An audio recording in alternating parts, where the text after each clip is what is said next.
शनिवार व्रत कथा। शनि देव को ग्रहों का राजा कहा जाता है। भगवान भोलेनाथ ने इन्हें न्याय के देवता की उपाधि दी है। जो लोग शनिवार का व्रत करते हैं उनको पूजा के समय शनिवार व्रत कथा का श्रवण करना चाहिए। शनि देव को बहुत जल्दी क्रोध आता है।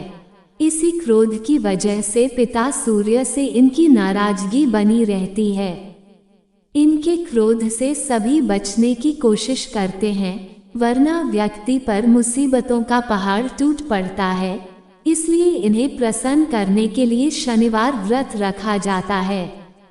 व्यक्ति शनि दोष से बचने और उन्हें शांत रखने के लिए अनेक उपाय करता है। शनि कृपा से व्यक्ति को सुख और वैभव की प्राप्ति होती है। एक बार सभी 9 ग्रहों सूर्य, चंद्र, मंगल, बुध, बृहस्पति, शुक्र, शनि, राहु और केतु में बहस हो गई।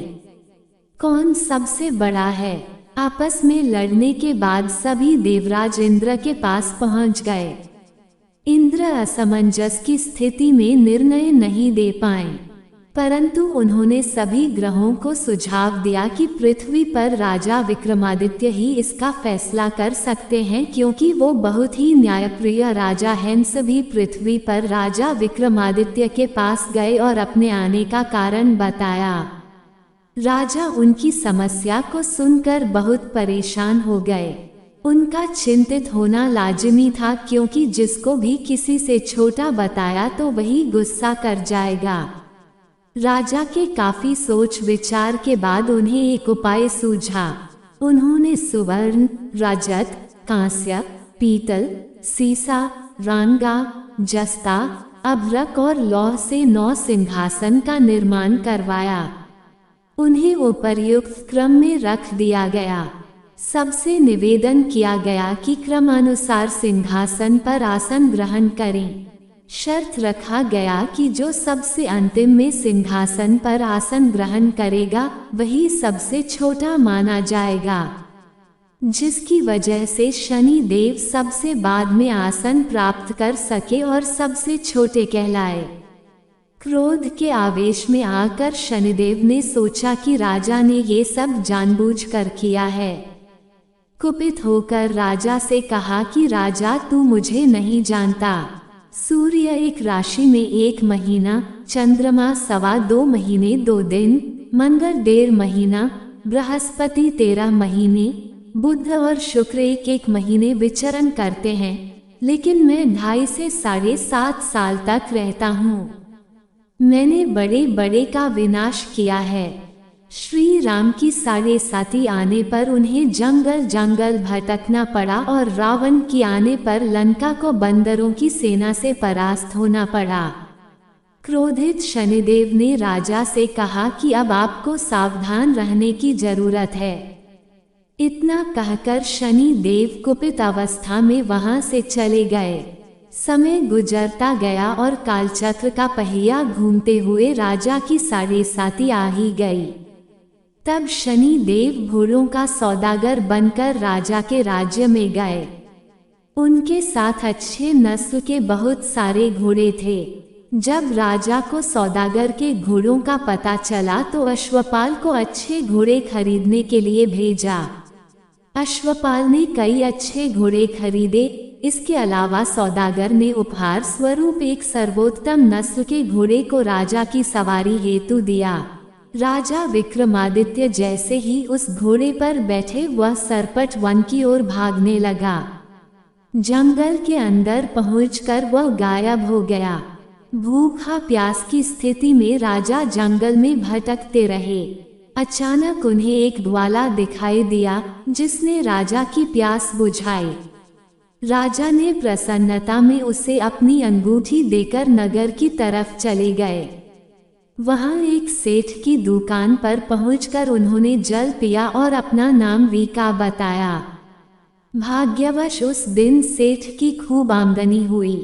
सेठ खुश होकर उन्हें अपने साथ घर लेकर गया। सेठ के घर में खूंटी पर एक हार टंगा था, जिसको खूंटी निगल रही थी। कुछ ही देर में हार पूरी तरह से गायब हो गई। सेठ वापस आया तो हार गायब था। उसे लगा कि वीका ने ही उसे चुराया है।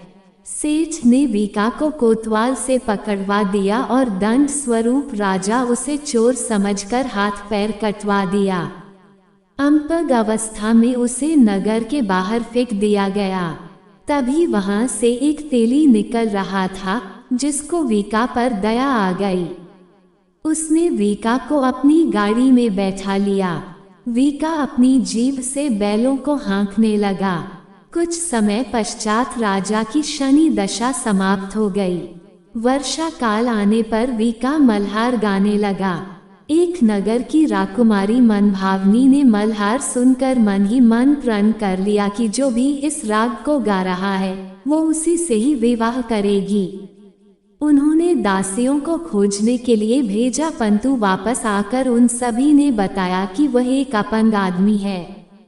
राजकुमारी यह जानकर भी नहीं मानी और अगले दिन ही वह अनशन पर बैठ गईं। जब लाख समझाने पर राजकुमारी नहीं मानी, तब राजा ने उस तेली को बुलावा भेजा और वीका से विवाह की तैयारी करने के लिए कहा गया। वीका से राजकुमारी का विवाह हो गया। एक दिन वीका के स्वप्न में शनि देव ने आकर कहा कि देखा राजन, तुमने मुझे छोटा बताकर कितना दुख झेला है। राजा ने क्षमा मांगते हुए हाथ जोड़कर कहा कि हे शनि देव, जैसा दुख मुझे दिया है किसी और को ऐसा दुख मत देना। शनि देव इस विनती को मान गए और कहा कि मेरे व्रत और कथा से तुम्हारे सारे कष्ट दूर हो जाएंगे। जो भी नित्य मेरा ध्यान करेगा और चींटियों को आटा डालेगा, उसकी सारी मनोकामना पूर्ण हो जाएगी। शनि देव ने राजा को हाथ पैर भी वापस दिए। दूसरे दिन जब सुबह राजकुमारी की आंख खुली तो वह आश्चर्यचकित हो गई। वीका ने मनभावनी को बताया कि वह उज्जैन का राजा विक्रमादित्य है। मनभावनी खुशी से फूले नहीं समा रही थी। राजा और नगरवासी सभी अत्यंत प्रसन्न हुए। सेठ ने जब ये सुना तो वह पैरों पर गिरकर क्षमा मांगने लगा। राजा ने कहा कि यह सब शनि देव के कोप का प्रभाव था और इसमें किसी का कोई दोष नहीं है।